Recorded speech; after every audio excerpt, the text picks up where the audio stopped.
Hello everyone, welcome to J study circle. तो आज हम क्लास 12 बायोलॉजी का चैप्टर 5 जो कि है principles of inheritance and variation continue करेंगे। सो अब हम पढ़ते हैं inheritance of two genes. So let's start with this. इसमें इन्होंने बोला है कि मेंडल ने हमने पढ़ा था किस पे काम किया था, पी प्लांट पे काम किया था। तो इनहेरिटेंस ऑफ टू जीन में क्या किया उन्होंने, जब हम मोनोहाइब्रिड क्रॉस देखते थे तो उसमें हम वन जीन को देखते थे, उसका वन जीन का क्रॉस बनाते थे। जैसे अगर हम एक क्रॉस बना रहे हैं तो हम टॉल और ड्वार्फ के बीच में बना रहे हैं, तो ये एक ही जीन के दो एलेल्स हैं, इन्हीं का हम क्रॉस बनाते थे। बट जब हमने यहाँ पे टू जीन कंसिडर कर लिए तो हम ऐसे दो पी प्लांट्स लेंगे जिनके वो दो जीन्स में डिफर करते हैं, वैसे वो बाकी जीन्स में सिमिलर है।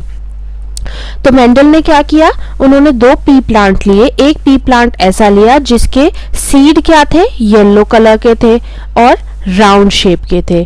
फिर दूसरा एक पी प्लांट लिया, उसमें उन्होंने क्या किया, उसका सीड जो है वो किस कलर का था, ग्रीन कलर का था एंड सीड्स की शेप क्या थी, रिंकल्ड थी। तो ये दोनों सेम जीन है, डिफरेंट एलेल्स हैं, सेम जीन है, डिफरेंट एलेल्स हैं। ऑल टुगेदर हमने दो जीन्स कंसीडर किए हैं यहाँ पे। तो इसमें क्या नोटिस किया उन्होंने, जब इन दोनों प्लांट्स के बीच में उन्होंने क्रॉस कराया तो जो उन्हें F1 जनरेशन मिली, हमारी फिलियल 1 प्रोजेनी मिली उन्हें, उसमें उन्होंने ये चीज देखी कि जो सारे ऑफस्प्रिंग्स थे उनमें कौन से कैरेक्टर्स आए, उनमें आए येलो सीड कलर आया, उनमें yellow seed colour and shape उनकी आई राउंड। तो इससे क्या पता लगा हमें कि ये हमने पहले क्या पढ़ा था, मोनोहाइब्रिड क्रॉस में F1 प्रोजेनी में जो भी कैरेक्टर्स हमारे आते हैं वो हमारे डोमिनेंट कैरेक्टर्स होते हैं। तो इससे इन्हें पता लगा कि राउंड जो इसमें भी सेम होता है, टू जीन्स वाले में जो हमारे येलो कलर है और राउंड शेप है ये हमारी डोमिनेंट है। ऐसा हम क्यों कंक्लूड कर सकते हैं, अपने आप तो नहीं कह सकते कि हम सेम होता है। क्यों होता है, क्योंकि जब उन्होंने इंडिपेंडेंट इनकी वो करी क्रॉसिंग, जैसे सिर्फ ऐसे पी प्लांट्स की क्रॉसिंग करी जिनमें येलो कलर है और वो है ग्रीन कलर, इसमें राउंड वगैरह और कुछ नहीं कंसिडर किया, उन्होंने सिर्फ ये कलर का किया। तो इसमें भी क्या आया, F1 प्रोजेनी में कौन से कैरेक्टर्स आए, येलो कलर के नजर आए।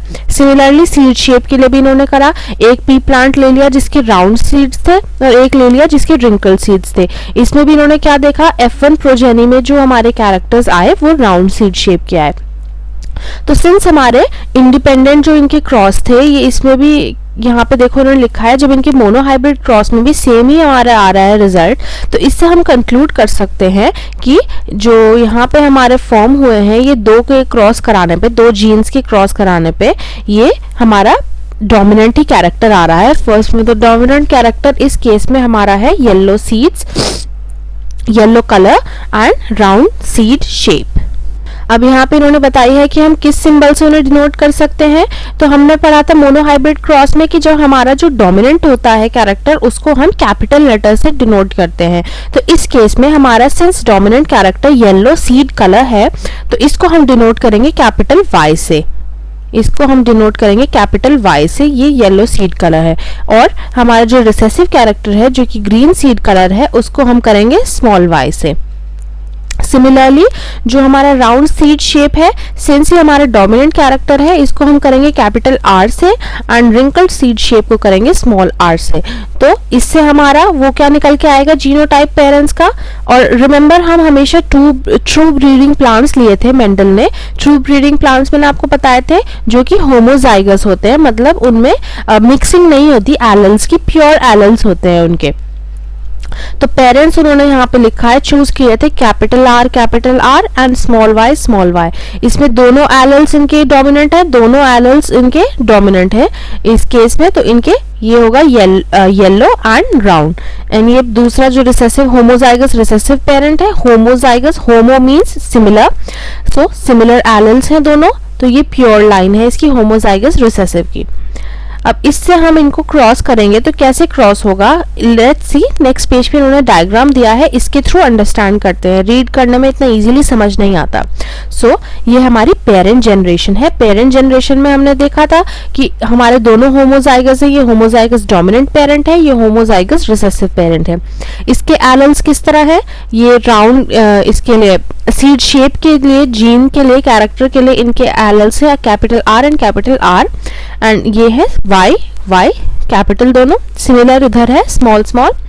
तो जब हम इनके गैमेट्स इनसे रिमूव करेंगे तो गैमेट्स हमारे डाईहाइब्रिड क्रॉस में, dihybrid, di means two, di means two, mono means one, तो डाईहाइब्रिड क्रॉस में हमारे दो कैरेक्टर्स का हाइब्रिड बन रहा है। ये एक बार मैं बता देती हूँ, मोनो हाइब्रिड क्रॉस में हमारा एक मोनो हाइब्रिड फॉर्म होता था। मोनो हाइब्रिड मतलब उसके सारे कैरेक्टर्स नॉर्मल होते थे सिवाय एक कैरेक्टर के, जो कि उसका हाइब्रिड बन जाता था।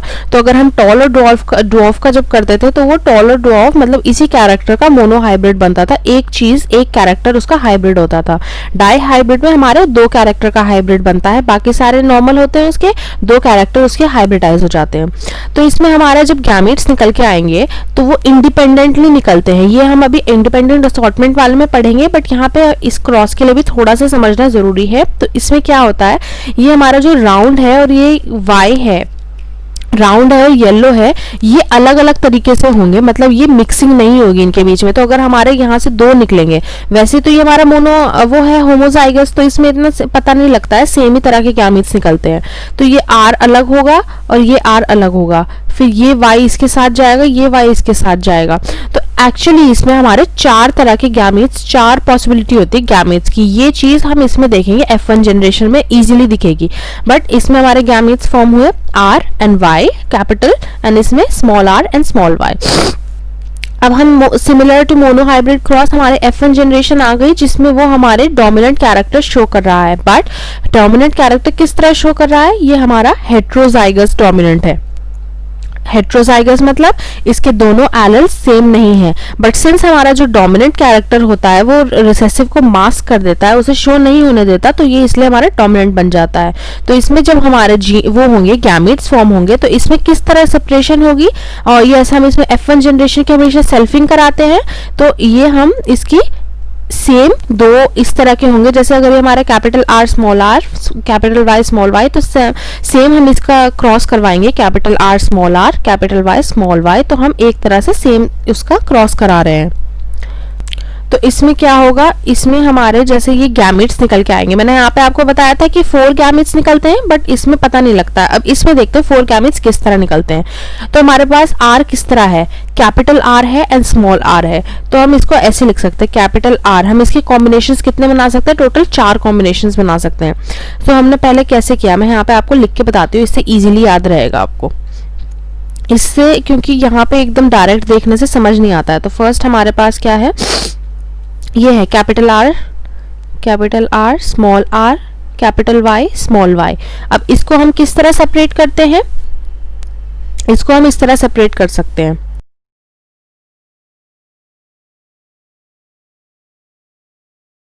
इसका भी हमने प्यूनेट स्क्वायर बना लिया। अब प्यूनेट स्क्वायर बना के हम इसका इजीली सेपरेट आउट कर सकते हैं। कैसे निकल के आएंगे इसके, ये देखते हैं यहाँ पे, ये capital R capital Y, capital R small y, small r capital Y, small r small Y.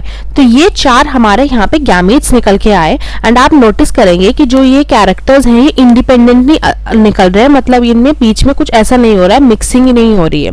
Are are मतलब ये एक जीन अलग होगा, एक जीन अलग होगा। एलेल्स तो हमारे सेपरेट हो ही जाते हैं, बट ये भी अलग होंगे एक जीन्स। तो ये आप देखेंगे ये कैपिटल आर कैपिटल वाई है यहाँ पे, ये रहा। ये स्मॉल आर कैपिटल वाई कहाँ पे, ये रहा। कैपिटल आर स्मॉल वाई ये रहा, और ये वाला ये रहा। तो हमारे ये चारों इस तरह निकल के आ गए। तो अगर आपको कोई किसी कैरेक्टर के गैमेट्स निकालने हैं डाईहाइब्रिड क्रॉस में, तो आप उसे प्यूनेट स्क्वायर की हेल्प से इजीली निकाल सकते हैं। तो सिमिलरली हम इसकी सेल्फिंग कर रहे हैं, तो यही सेम यहाँ पे भी गैमेट्स लगेंगे हमारे। इन्होंने इसको ऐसे शो कर दिया कि ये मेल, ये फीमेल है, ये मेल है। वैसे उससे कोई फर्क नहीं पड़ता, किसी भी साइड पे शो कर सकते हैं, सिमिलर रिजल्ट्स आएंगे, सेम ही रिजल्ट्स आएंगे। तो अब ये हमारा नॉर्मल, जैसे हम प्यूनेट स्क्वायर में यहाँ पे हमने क्रॉसिंग करी थी, जैसे ये क्रॉसिंग करी थी यहाँ पे, ऐसी सेम क्रॉसिंग हम यहाँ पे करेंगे। इसके एरोज को फॉलो करिए, जो एरोज यहाँ पे शो है। तो ये यहाँ पे फर्स्ट लिखिए कैपिटल आर, और ये क्या है, कैपिटल R। और ये हमेशा याद रखिए कि दोनों जो हमारे एलेल्स हैं सेम जीन के वो साथ लिखे जाते हैं। आप इसको ऐसे नहीं लिखेंगे कैपिटल R फिर Y फिर R फिर Y, ये गलत तरीका है, ये सही तरीका है। जीन्स के एलेल्स साथ लिखे जाते हैं एक जीन के। तो ये हमारा इस तरह हम बनाते चले जाएंगे, इसे पूरा इन्होंने ऐसे बना दिया। अभी यहाँ से जैसे ये है फिर ये है, इस तरह इन्होंने पूरे क्रॉस को कंप्लीट कर दिया। अब जब हम F2 जनरेशन को कंप्लीट करते हैं डाई हाइब्रिड क्रॉस में, तो आप नोटिस करेंगे कि इसमें बहुत ज़्यादा डाइवर्सिटी आई है, हमारे अलग अलग तरह के वो आए हैं कैरेक्टर्स, जो कि वो हैं बहुत ज़्यादा यूनिक कैरेक्टर्स आए हैं। जैसे हमारे मोनो हाइब्रिड क्रॉस में इतनी ज़्यादा वो नहीं आती थी variety, but dihybrid cross में हमें बहुत ज़्यादा वैरायटी देखने को मिलती है। सो इसका फिनोटाइपिक रेशियो क्या निकल के आता है, इसमें हमारा ना डाई हाइब्रिड क्रॉस में जीनोटाइपिक रेशियो ज़्यादा मैंने कभी देखा नहीं है पूछते हुए, क्योंकि इसमें जीनोटाइपिक रेशियो बहुत ज़्यादा लंबा आता है। इसमें आप देखोगे ये 1 है फिर 1:2:2, मतलब इसमें बहुत वियर्ड सा जीनोटाइपिक रेशियो आता है। तो जीनोटाइपिक रेशियो इसमें पूछते नहीं है, फिनोटाइपिक रेशियो पूछते हैं। वो आपको याद होना चाहिए, क्योंकि आप बार बार इसको क्रॉस को बना नहीं सकते एग्जाम के टाइम पे, बहुत ज़्यादा टाइम कंज्यूमिंग होता है ये। सो इसका फिनोटाइपिक रेशियो क्या है, लेट्स सी। इसका फिनोटाइपिक रेशियो हमारा निकलता है 9:3:3:1। किस तरह, 9 क्या होते हैं हमारे, round and yellow. Round and yellow आपको याद होगा, ये ओरिजिनल डोमिनेंट होमोजाइगस पेरेंट था हमारा, एंड हमारा F1 जनरेशन भी यही था। सो राउंड एंड येलो हमारे ये सारे हैं, ये 4 फिर ये एंड ये 2, तो ये हमारे 9 हो गए total. Then we have round and green, तो ये हमारा न्यू कॉम्बिनेशन निकल के आया है ना राउंड एंड ग्रीन का। ये हमारा पेरेंट में नहीं था, F1 में भी नहीं था। सो राउंड एंड ग्रीन कौन से हमारे, ये हमारे राउंड है और ग्रीन भी हैं, ये 3। देन हमारे हैं wrinkled and yellow. Wrinkled and yellow फिर से न्यू कॉम्बिनेशन है, ये 3 है, रिंकल्ड भी हैं और येलो भी हैं। और ये हमारा ओरिजिनल जो वो था रिसेसिव, ये हमारा यहाँ निकल के आया है। रिसेसिव जो होता है वो हमेशा सबसे कम होता है ट्रू होमोजाइगस, क्योंकि रिसेसिव होने के लिए उसे होमोजाइगस होना जरूरी है टोटल को।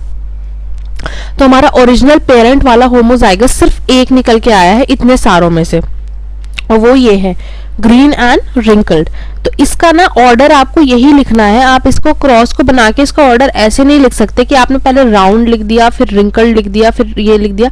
वैसे लिख सकते हैं, बट सिंस हमारा ये दिया हुआ है तो आपको यही लिखना है, बिकॉज बोर्ड में भी वो आंसर की में इसी वे में लिखा होता है, तो इसी को करेक्ट मार्क करेंगे। सो ये हमारा इसका रेशियो निकल के आता है और इसी ऑर्डर में आपको लर्न करना है। तो आप समझ गए, ये हमारा डाई हाइब्रिड क्रॉस था। डाई हाइब्रिड क्रॉस इन्होंने हमें इस कैरेक्टर्स का दिया है, अगर क्वेश्चन आए तो हम किसी भी कैरेक्टर का डाई हाइब्रिड क्रॉस कर सकते हैं। इस तरह उसके गैमीट्स के वो समझ सकते हैं कौन से गैमीट्स निकलेंगे। रेशियो हमेशा सेम ही आएगा, यही 9:3:3:1। बस ये आपको ये देखना है कि जो ट्रू हमारा डोमिनेंट था वो ये इतना आएगा और रिसेसिव था वो इतना आएगा। ये पेरेंटल कैरेक्टर्स थे दोनों तो फिनोटाइप में, और फिर ये दोनों हमारे न्यू कैरेक्टर्स निकल के आएंगे 3:3। ये आपको देखना है कि वो क्या कैरेक्टर्स निकल के आ रहे हैं। इसके थोड़े से क्वेश्चंस करने के बाद ही इतना इजीली वो हो जाता है आपके माइंड में फिट कि आपको ये ड्रॉ करने की जरूरत नहीं पड़ती, ऐसे ही अपने आप समझ आ जाता है कि क्या क्रॉस बनेगा। अब आगे चलते हैं। अब हमारा आता है लॉ ऑफ इंडिपेंडेंट असॉर्टमेंट। जो डाई हाइब्रिड क्रॉस है वो इसके ऊपर हेविली डिपेंडेंट है, इस लॉ के ऊपर। सो लेट्स सी क्या है इसमें। अब यहाँ पे इन्होंने क्या किया है, यहाँ पे इन्होंने स्मॉल डेरिवेशन टाइप करी हुई है, देख लेते हैं क्या है। इसमें इन्होंने क्या बोला है कि डाई हाइब्रिड क्रॉस में हमारा जो फिनोटाइप आता है, जो हमने पीछे देखा था 9:3:3:1 का जो फिनोटाइप आता है वो हमेशा इस वे में आता है, मतलब ये ऑब्जर्व किया था। तो इस रेशियो को मेंडल ने और कैरेक्टर्स पे भी स्टडी किया और फिर उन्होंने क्या ऑब्जर्व किया, इन्होंने बोला कि जो हमारे 9:3:3:1 का रेशियो है इसको हम डिराइव करके इस कॉम्बिनेशन में लिख सकते हैं 3 येलो:1 ग्रीन। कैसे किया है इन्होंने ये, let's go back to the cross.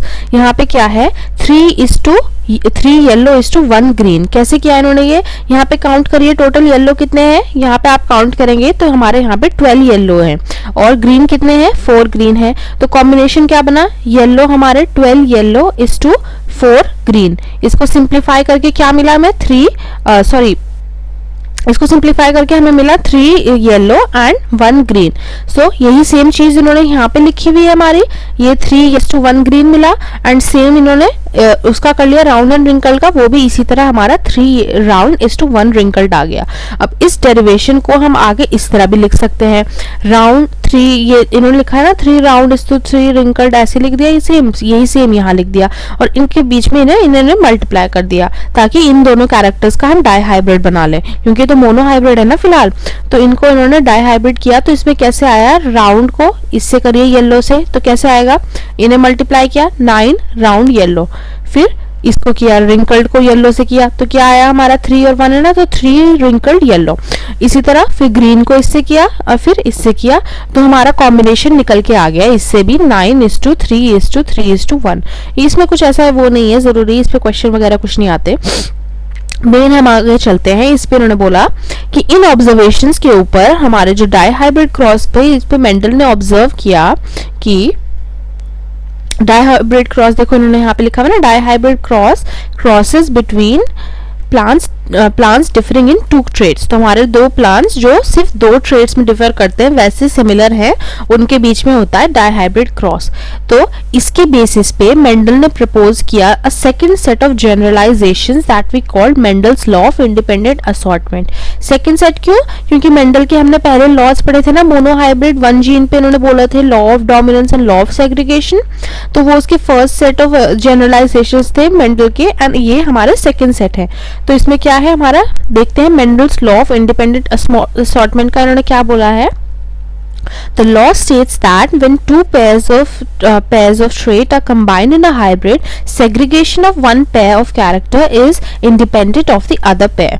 तो इसका मीनिंग क्या हुआ, मैं आपको समझाती हूँ।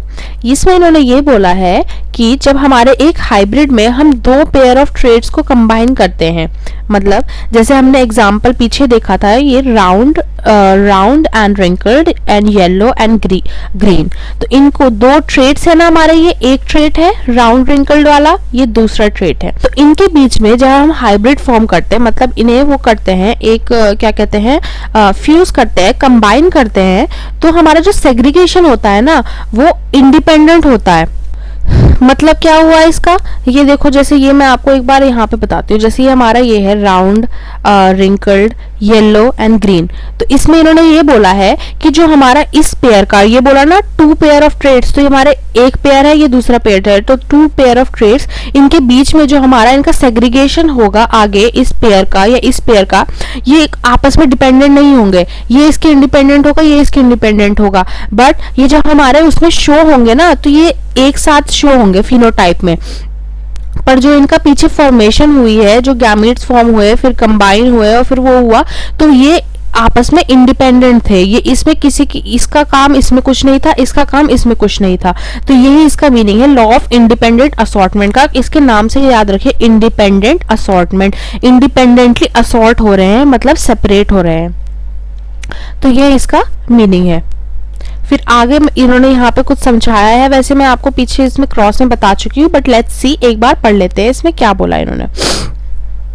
Punnett square can be effectively used to understand segregation. यही जो मैंने यहाँ पे आपको प्यूनेट स्क्वायर के थ्रू यहाँ पे समझाया था, वही इन्होंने बोला है कि हम इसकी हेल्प से इन दोनों पेयर ऑफ जीन्स की समझ सकते हैं independent segregation of the 2 pairs of gene during meiosis and production of egg and pollen in F1 this plant.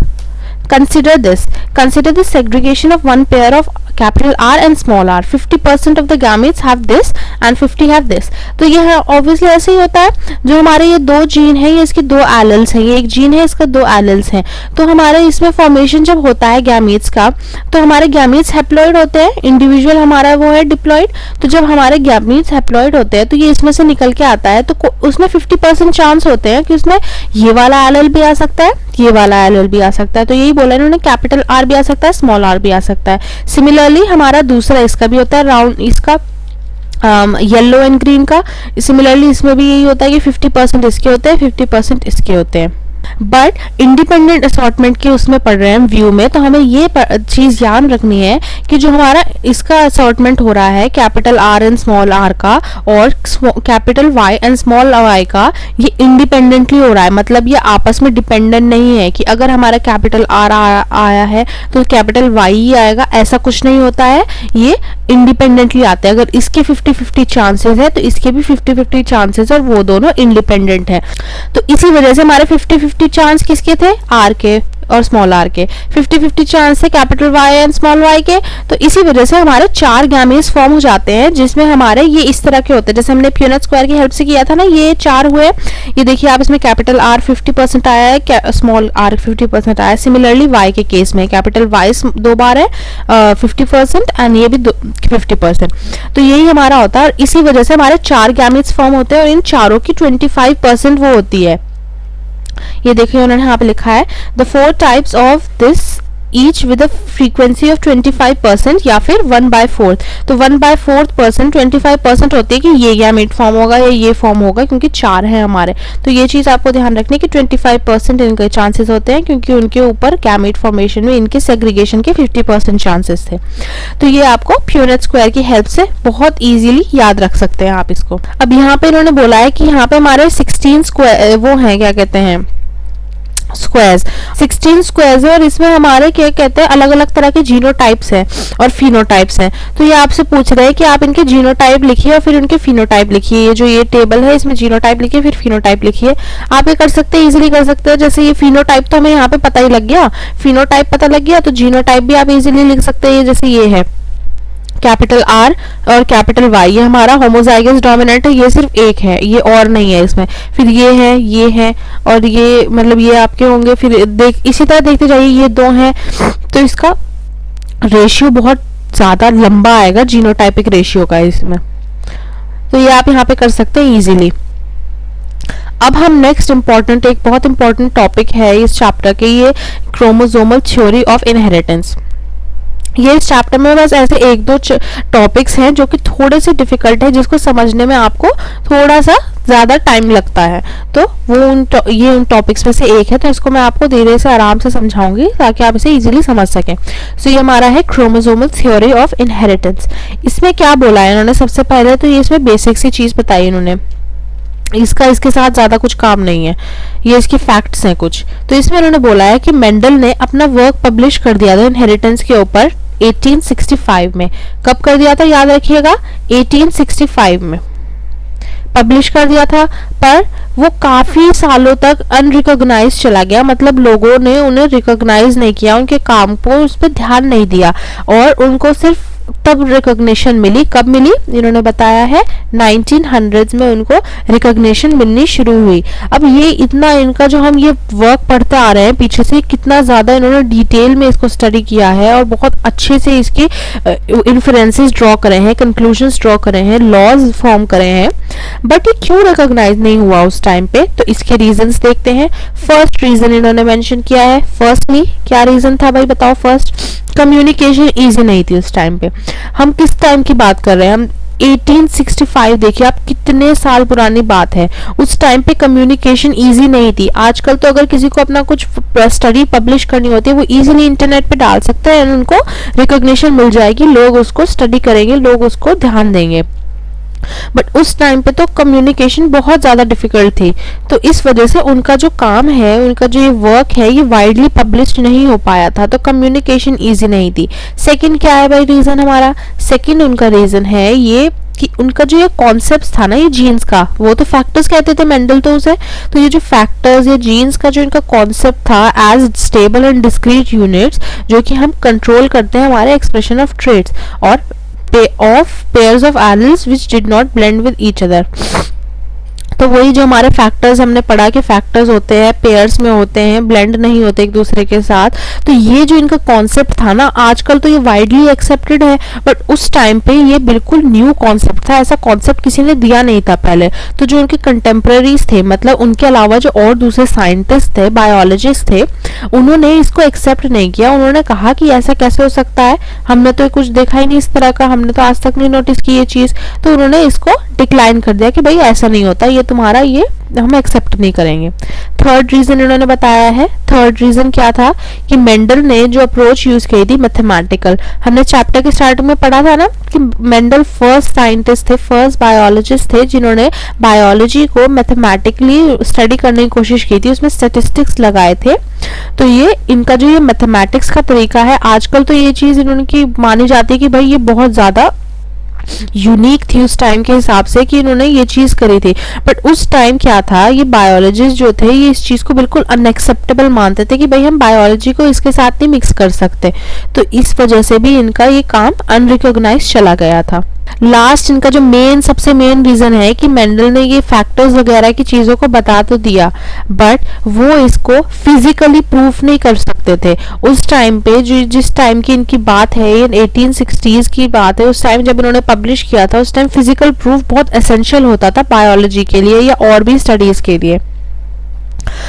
तो इसमें इन्होंने क्या किया, ये इनका एक तरह से हाइपोथेसिस बन के रह गया, मतलब सिर्फ इनकी ये स्टडी बन के रह गई कि इन्होंने सिर्फ ये चीज निकाल दी कि हाँ ऐसा हो सकता है। उन लोगों ने कहा कि भाई फिजिकल प्रूफ प्रोवाइड करो, तो फिजिकल प्रूफ तो वो प्रोवाइड नहीं कर सकते थे क्योंकि उस टाइम पे हमारी जो एडवांसमेंट्स थी वो इतनी ज्यादा नहीं थी। जैसे आजकल तो हमारे ये माइक्रोस्कोप्स है, इलेक्ट्रॉन माइक्रोस्कोप्स हैं, हम एटम्स तक को ऑब्जर्व कर सकते हैं, बट उस टाइम पे आप देखिए उस टाइम पे वो इसको भी ऑब्जर्व नहीं कर सकते थे। क्रोमोसोम्स क्या होते हैं, क्रोमोसोम्स कैसे दिखते हैं, तो वो इसका फिजिकल प्रूफ नहीं प्रोवाइड कर सकते थे। And this was the major reason जिसकी वजह से उनके लोगों ने एक्सेप्ट नहीं करी थी ये थ्योरीज, ये लॉज जो उन्होंने निकाले थे। अब 1900s में ऐसा क्या हुआ जो उनके ये एक्सेप्ट हो गए। उस टाइम पे क्या हुआ था 1900s में, ये 1900s में 3 साइंटिस्ट आए। ये 3 साइंटिस्ट इंपॉर्टेंट है। कौन थे ये 3 साइंटिस्ट? इनके नाम है de Vries, then we have Correns and von Tschermak. तो ये 3 हैं हमारे, de Vries, Correns and von Tschermak, ये हमारे 3 साइंटिस्ट हैं। इन तीनों साइंटिस्ट ने क्या किया, इन्होंने इंडिपेंडेंटली रीडिस्कवर किया मेंडल के रिजल्ट्स को। मतलब इन्होंने मेंडल के काम को स्टडी नहीं किया इन्होंने, क्योंकि मेंडल का काम तो ये फेमस नहीं हुआ था इतना। इन्होंने अपने आप यही सेम सिमिलर इस तरह के वो करे एक्सपेरिमेंट्स और इनके भी सेम रिजल्ट्स निकल के आए एज मेंडल। ये इनहेरिटेंस के ऊपर इनके भी सेम रिजल्ट्स निकल के आए। और ऐसा उस टाइम पे क्या हुआ, उस टाइम पे जो हमारा माइक्रोस्कोप था उसमें काफी एडवांसमेंट्स आ गई थी। तो इस वजह से ये जो साइंटिस्ट है ये केयरफुली ऑब्जर्व कर पाए सेल डिवीजन को।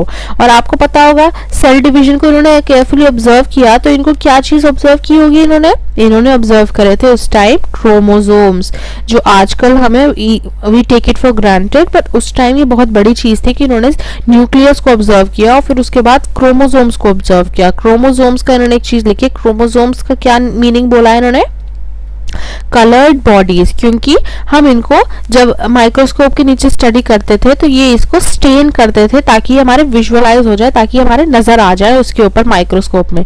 तो as they were visualized by staining, ये बोला इन्होंने। और फिर 1902 में क्या हुआ, जो क्रोमोसोम की मूवमेंट थी मियोसिस के दौरान, रिडक्शन डिवीजन होता है जो हमारा, वो समझ ली गई थी, हैड बीन वर्कड आउट कि क्रोमोसोम किस किस तरह मूव करता है। 1902 तक वो हमारा आइडेंटिफाई हो गई थी उसकी मूवमेंट। फिर हमारे 2 इन्होंने इंपॉर्टेंट नाम दिए, बहुत इंपॉर्टेंट नाम दिए साइंटिस्ट के, जो कि हैं Walter Sutton and Theodore Boveri. तो ये सैटन एंड बोवेरी बहुत इंपॉर्टेंट है, ये इनके बारे में हम आगे भी पढ़ेंगे इनके जो काम है। तो इन्होंने क्या किया, इन्होंने नोट किया कि जो हमारे क्रोमोसोम का बिहेवियर होता है वो जीन के बिहेवियर से पैरेलल होता है, मतलब बहुत बिल्कुल ऑलमोस्ट सिमिलर होता है। और उन्होंने इसके क्रोमोसोम की मूवमेंट को यूज किया, तो उन्होंने सोचा भाई इनके तो सिमिलर से हैं यार, इनके वो तो बहुत एक जैसे हैं बिहेवियर। तो उन्होंने सोचा कि हम इसके क्रोमोसोम को मूवमेंट को स्टडी करते हैं और इस ताकि हम मेंडल के लॉ को एक्सप्लेन कर पाए। हो सकता है शायद ये इतने सिमिलर है कुछ एक्सप्लेनेशन आ जाए, तो इसकी हेल्प से आपने ये मेंडल के लॉज को एक्सप्लेन कर पाए। यहाँ पे इन्होंने बोला है recall you have studied behaviour of chromosomes during mitosis and meiosis.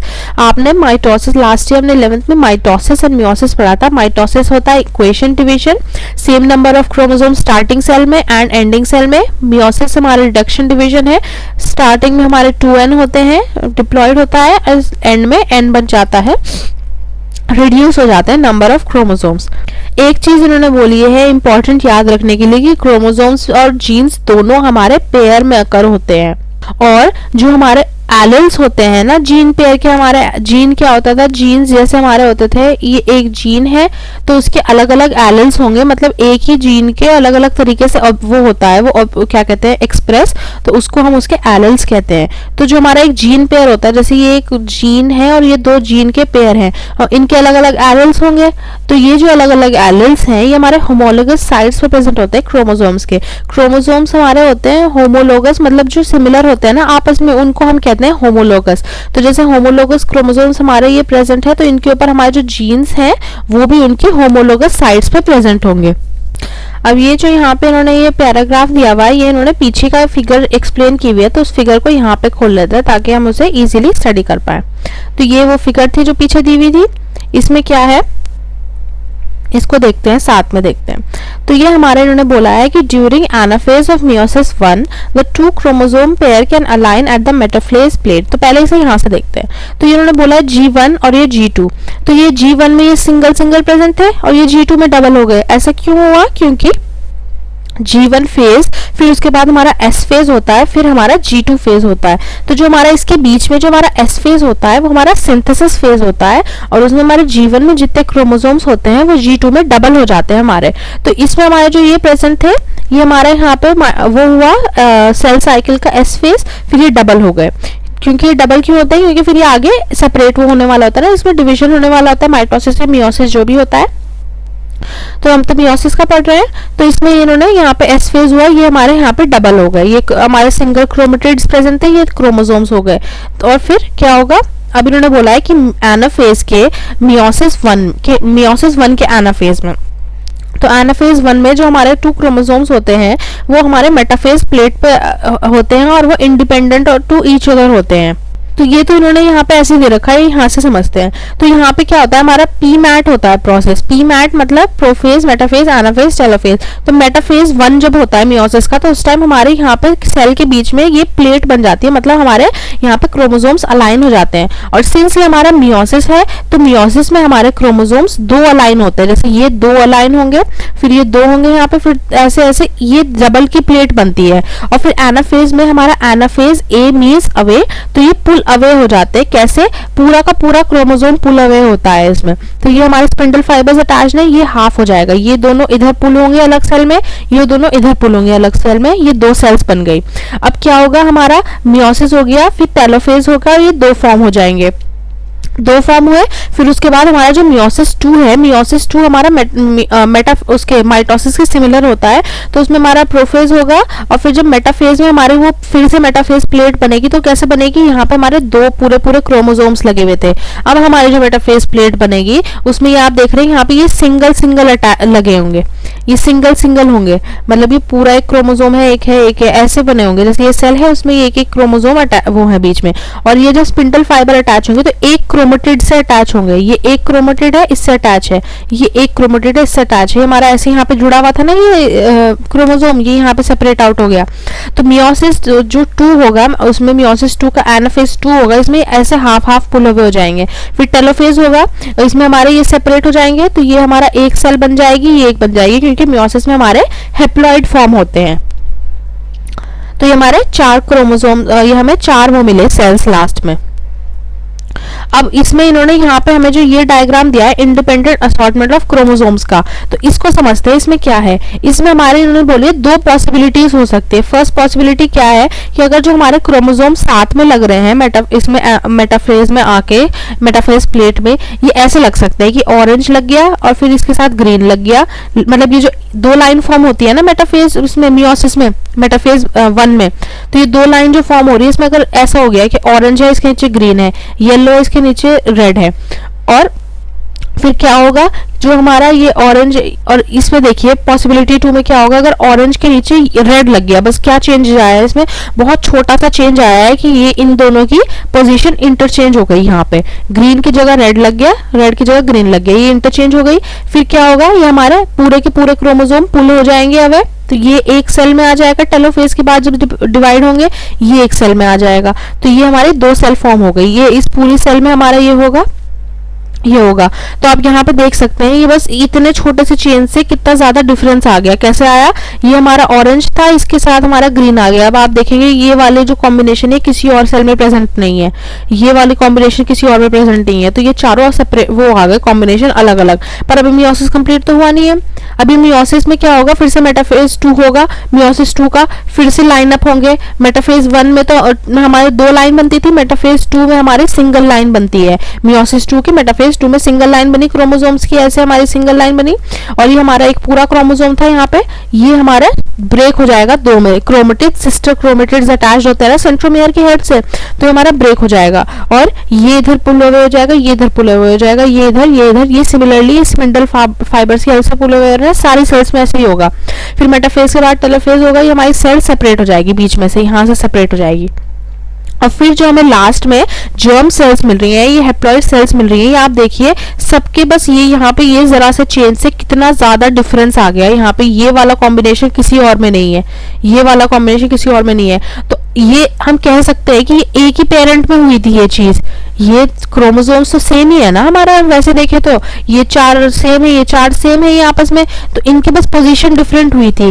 तो अगर इनके जरा से उसमें डिफरेंस से इतना ज्यादा डिफरेंस आ सकता है कि फिर जो हमारा ऑफस्प्रिंग फॉर्म होगा उसमें बहुत ज्यादा डिफरेंस आ जाएगा, क्योंकि जो हमारे क्रोमोसोम्स होते हैं उनके ऊपर ही हमारे जीन्स प्रेजेंट होते हैं। तो ये आप देखेंगे ये वाला जीन जिस पेरेंट, ये वाला गैमीट जिस पेरेंट में जाएगा और ये वाला गैमीट जिस ऑफस्प्रिंग में जाएगा और ये वाला जाएगा, तो उन दोनों में बहुत ज्यादा डिफरेंसेस होंगे उनके अपीयरेंस में। तो ये जो हमने ये देखा, ये ऐसे सेपरेशन हो रहा है, इंडिपेंडेंट असॉर्टमेंट हो रही है, इस पे क्या बोला सटन एंड बवेरी ने? ये बोला कि जो हमारी पेयरिंग और सेपरेशन हो रही है ये पेयर ऑफ क्रोमोसोम्स की, इसकी वजह से हमारी सेग्रीगेशन होगी पेयर्स ऑफ फैक्टर्स की। फैक्टर्स क्या होते हैं? जीन्स। मतलब इन्होंने बोला कि जो ये क्रोमोसोम्स हैं इसके ऊपर हमारे जीन्स प्रेजेंट होते हैं, ये इसके अंदर हमारे जीन्स प्रेजेंट होते हैं। तो जो इनके क्रोमोसोम्स की पेयरिंग और सेपरेशन हो रही है, ये इनकी वजह से ही हमारी सेग्रीगेशन होती है जीन्स के पेयर की। तो सटन ने क्या किया इसमें कि इन्होंने इसको नॉलेज को, इसकी क्रोमोसोमल जो इन्होंने सेग्रीगेशन की नॉलेज को अपने मेंडेलियन प्रिंसिपल्स के साथ मिक्स कर दिया, इन दोनों को ज्वाइन कर दिया और इससे इन्होंने एक थ्योरी निकाली। उस थ्योरी को इन्होंने नाम दिया क्रोमोसोमल थ्योरी ऑफ इनहेरिटेंस। किसने किया? याद रखिए सटन ने किया था इसको कंबाइन। और फिर इसके बाद हमारा एक एक्सपेरिमेंटल प्रूफ दिया गया इसका क्रोमोसोमल थ्योरी ऑफ इनहेरिटेंस का। किसके थ्रू? देखते हैं कि इस आइडिया के लिए एक्सपेरिमेंटल वेरिफिकेशन चाहिए थी। किसने दी फिर इसकी? Thomas Hunt Morgan. Thomas Hunt Morgan ने, हमारी थॉमस मॉर्गन ने क्या किया, इन्होंने और इनके कोलीग्स ने एक स्टडी करी इन्होंने फ्रूट फ्लाइज के ऊपर, टाइनी फ्रूट फ्लाइज, जिसको साइंटिफिक नेम होता है इसका ड्रोसोफिला मेलानोगैस्टर। इसमें इन्होंने क्या किया, ये फ्रूट फ्लाइज जो होती है, जब हम फ्रूट्स को बाहर रखा छोड़ देते हैं बहुत टाइम के लिए ऐसे ही, तो उनके ऊपर छोटी छोटी सी फ्लाइज आ जाती है। तो ये फ्रूट फ्लाइज होती है, इनके ना इन्होंने सेक्सुअल रिप्रोडक्शन के ऊपर स्टडी करी, जिसकी हेल्प से ये इसको क्रोमोसोमल थ्योरी का एक्सपेरिमेंटल प्रूफ दे पाए। तो ये इन्होंने ड्रोसोफिला को क्यों चूज किया इसके लिए, ड्रोसोफिला मेलानोगैस्टर को इस स्टडी के लिए? तो इसके इन्होंने कुछ दे रखे एडवांटेजेस क्यों चूज किया। तो इसका फर्स्ट रीजन है they could be grown on simple synthesis, मतलब बहुत सिंपल से मीडियम पे उसे वो इजीली ग्रो कर सकते थे इसको। सेकंड इन्होंने बोला कि वो अपनी लाइफ साइकिल बहुत शॉर्ट पीरियड में कंप्लीट करते थे। कितना शॉर्ट पीरियड? 2 वीक्स में। और एक सिंगल मेटिंग, मतलब एक सिंगल रिप्रोडक्शन के बाद बहुत ज्यादा प्रोजेनिस निकल के आती थी, बहुत सारे ऑफस्प्रिंग्स निकल के आते थे। और जो मेल और फीमेल सेक्स थे इनके बीच में क्लियर डिफरेंशिएशन थी, मतलब मेल और फीमेल दोनों इजीली हम उन्हें आइडेंटिफाई कर सकते थे, ये मेल है ये फीमेल है।